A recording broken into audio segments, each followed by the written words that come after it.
Hey guys, welcome back. The last day, ConExpo 2023. And you sound like it's the last day. I am. Man, I am tired. My feet sore. Voice is about broken. But you know what? We're still here grinding on the mic, still having a conversation with some of these people. This man has been following me around since Monday.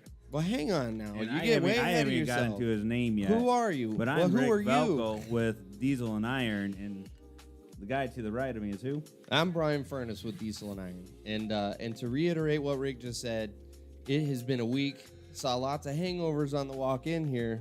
Yeah, and Walt, absolutely. I'm going to be honest. I think you're joining us here and looking a little rough this morning. Hey, man, I thought I looked great. Yeah, you know what? You look great, Walt. You look great, Walt. But see, we were actually cracking some jokes earlier about, Walt probably had a rough night last night. I don't think he's going to make it. What'd you end up doing last night, Walt? Yeah, man, listen, last night was rough. Anytime you come to Vegas, it's pretty rough It is. anyway. It is. But got the opportunity to hang out with some friends. Rick, last night at the table, met some really, really interesting people. Absolutely. And Rick, being the friend that he is, didn't invite me. I mean, what is that about? Yeah, well, you will have to take that up with Rick. Yeah, we're going to have a private conversation. Yeah. We'll bleep a lot of that one. and after hanging out with Rick and meeting a lot of people in the industry and discussing some really, really cool stuff, got a chance to go attend a concert last night. There you go. And so did that, suffering now. Yeah. But here we are. Here we are. And just to reiterate that a little bit more for you guys, Walt didn't just go out just a livelihood to have a wild night. What this whole week really been is just networking. And Absolutely. the networking and the conversation that everybody's really starting to have and see.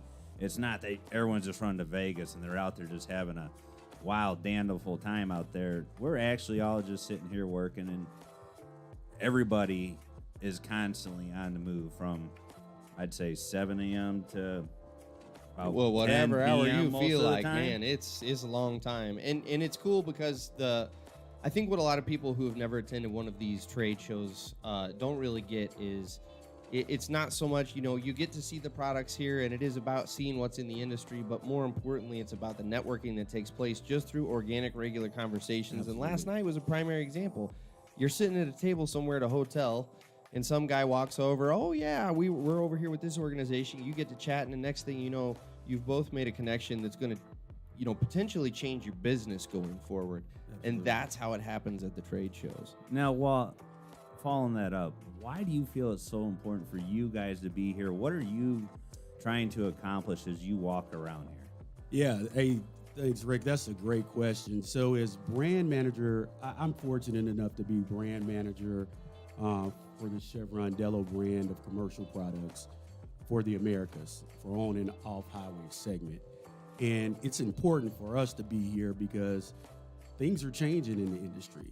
If you look around here today, almost every booth that you look at is saying something related to hybrid, vegetable oil, sustainability, lower carbon future. And so for us, we've really been out in the market. We've been paying attention to what's going on. And we want to be the leaders, but we also want to be able to provide customers sound information so they can make really good advice or decisions on the solutions that they'll need to move and have moving forward, whether on highway or off highway. So you're telling me your branding is moving as fast as your products that you guys are working towards every day? Kind of, sort of. You can't move as fast as you want to. The market dictates what you do. So for example, we're at an off-highway trade show. On the on-highway side, it's a little bit more advanced on the lower carbon space. Sure. But on the off-highway side, they're watching everything that everybody's doing on the on-highway side, so they're being proactive. Sure. And with that, we have to take our products and partner with a lot of OEMs and customers to get proof of performances, to make sure that the data supports what they're looking for, as well as meeting the OEM specifications. So, it's not as easy as like, hey, change just like that, move Right. fast like that. It takes time.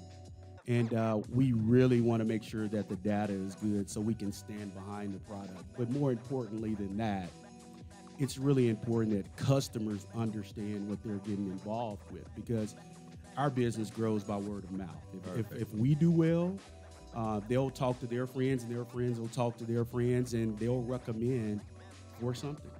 So let me ask you, Walt, in your position coming to this trade show, what did you, not Chevron overall, but what did you hope to accomplish this week? Well, the first thing is I was hoping to accomplish to see what everybody else was doing and what type of message that they were conveying. And I got to tell you, it's really, really impressive to see what's going on around here. We have Cummins right here in front of us. They're talking about their entire platform and the things that they're doing. Bodo's talking about some various different things that they're doing. ZF right down the way. So it was just flattering to see the different things that everybody was doing, and it just shows me that even us, we're headed in the right direction based off what we're seeing here today. I tell you, this has been a really cool ConExpo because overall, I think we're in a really, really exciting time in the construction industry because we've got a lot of variables at play. So, you know, the biggest one by far and away is this dwindling workforce that we're having to work through. That's coming in at the same time that technology, which our industry, everyone in the industry acknowledges, we're so far behind in technology. It's finally gotten a foothold, and now we're pushing the accelerator to the floor. And man, especially at this show, I feel like whether it's GPS, machine control, autonomous machines, alternative fuels, it doesn't matter. Everybody's pedaled to the floor with these new and new technologies and revolutionizing the industry. And what's also been really cool to me is, you know, companies like Chevron, instead of coming to a show trying to push product, a lot of the companies and you guys, what's been so great, have taken the approach of, no, we're just going to educate. Right. And I tell you, from hosting this week, the education that we have received has been fantastic. And for you guys to kind of partner along with the industry and come alongside us in that has been really awesome. So do you feel like you accomplished what you guys wanted to this week?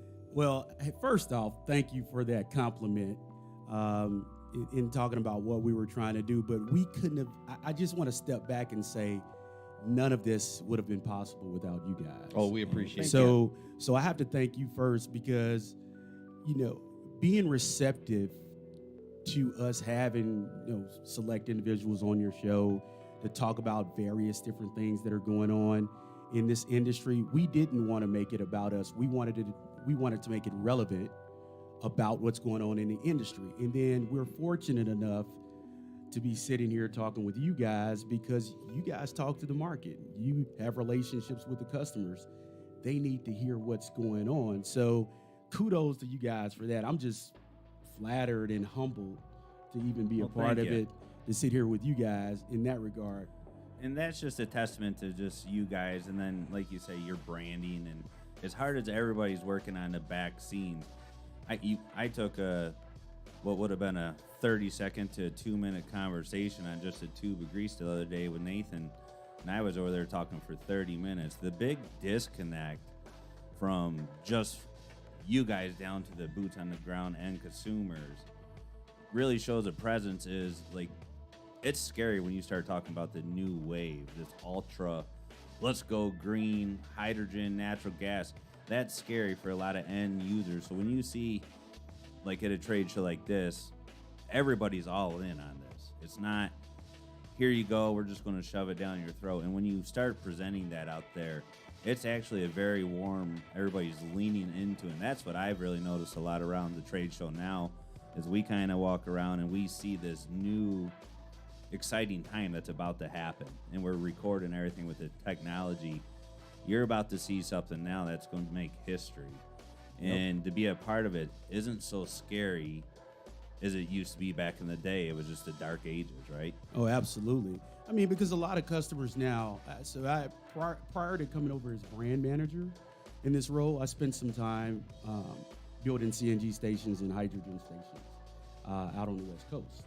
And in doing so and learning that market and watching the world evolve to lower carbon, the state of California in particular, their emission standards are more strict than other states across the United States. So was able to go out a lot and learn and talk with people, and you'd be surprised. It's just people that have been in the industry forever are not in tune with the regulations that are going on by state. And so you take a company like Chevron, instead of pushing the product per se out the gate, we had to pivot and say, let me go sit down and talk to people and understand what they don't know.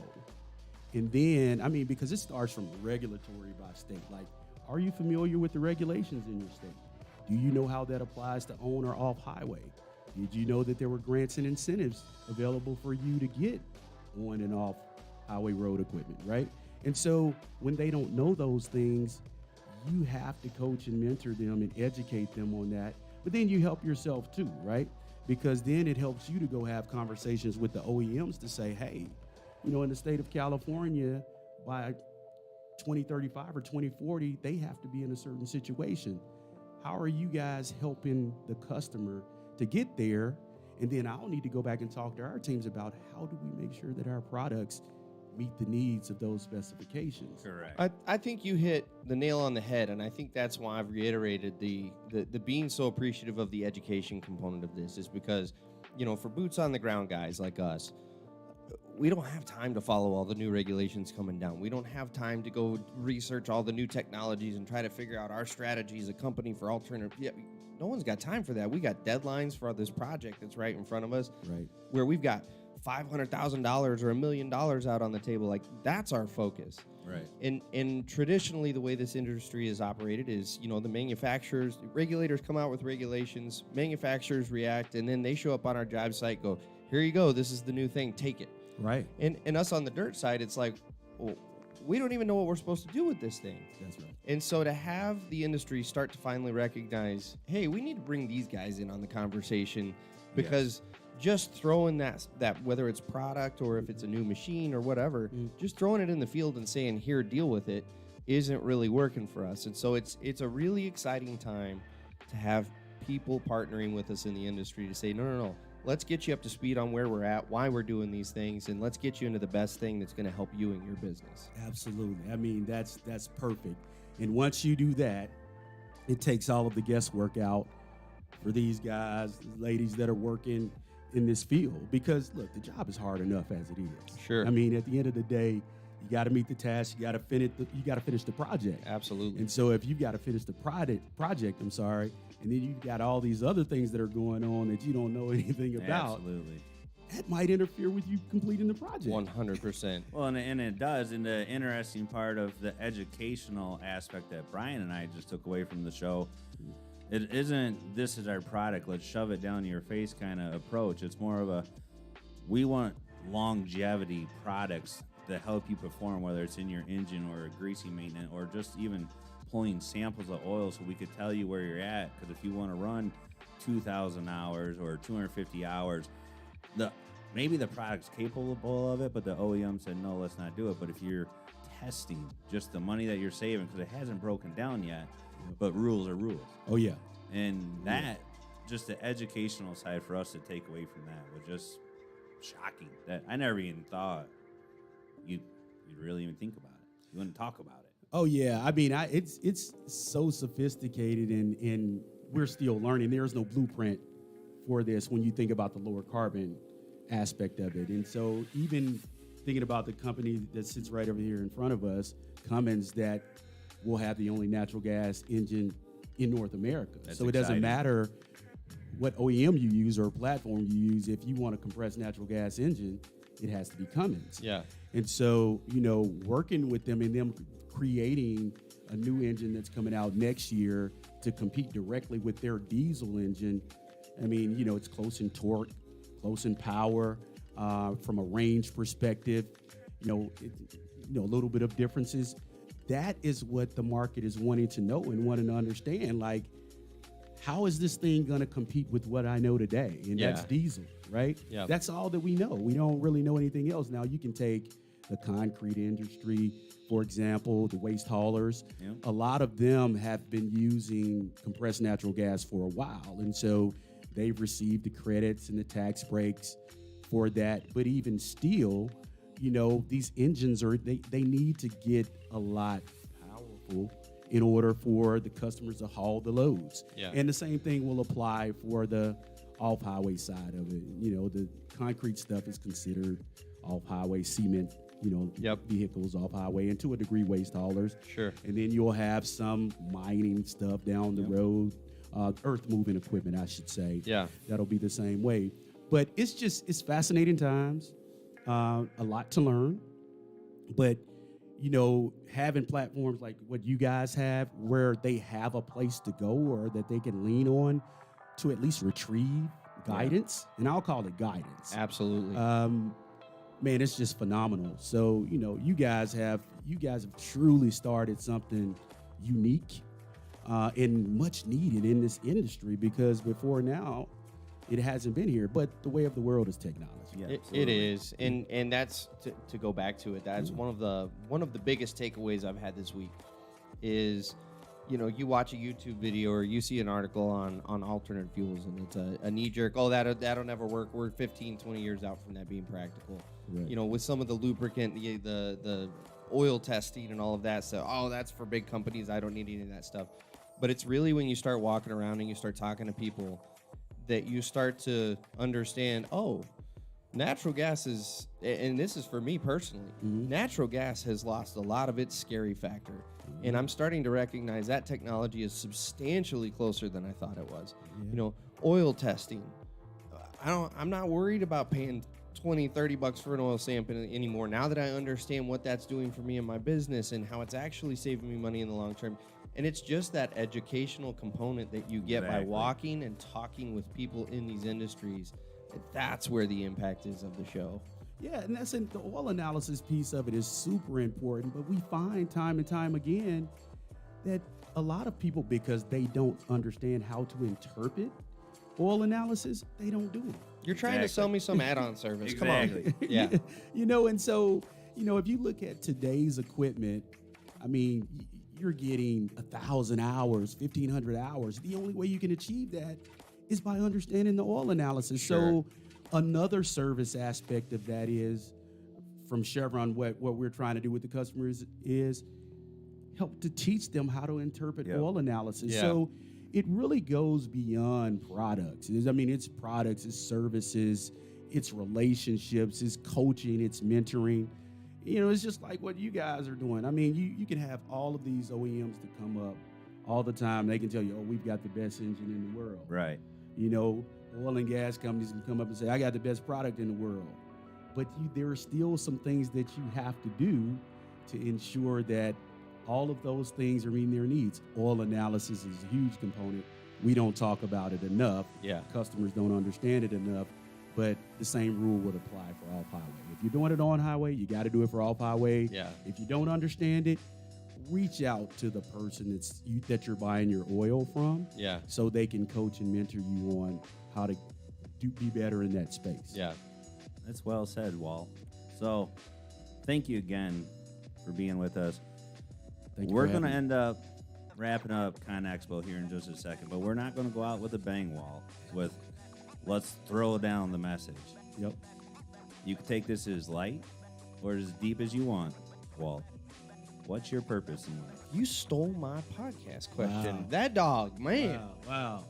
Man, I tell you, I'm on the hot seat, right? Oh, yeah, you're good. We got Walt's, you good now. Walt's been following me all week, so Yeah. he keeps watching the Yeah. shows. He's like, Yeah. I'm going to give my nuggets of knowledge. No, my purpose in life now, because I've been fortunate enough. I've been in this industry for over 20 years, and the bulk of my career has been on the heavy-duty side, oil side, right? And recently spent some time on the renewable fuel side. And being in the game so long now, my purpose in life is to coach and mentor and educate others on all of the different things that are going on in the industry.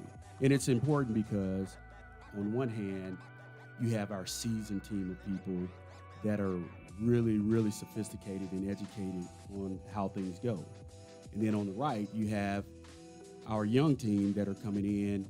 And while some may not be as tech savvy, when it comes to being out in the field and getting hands dirty and understanding certain things, they are tech savvy when it comes to the digital aspect of it.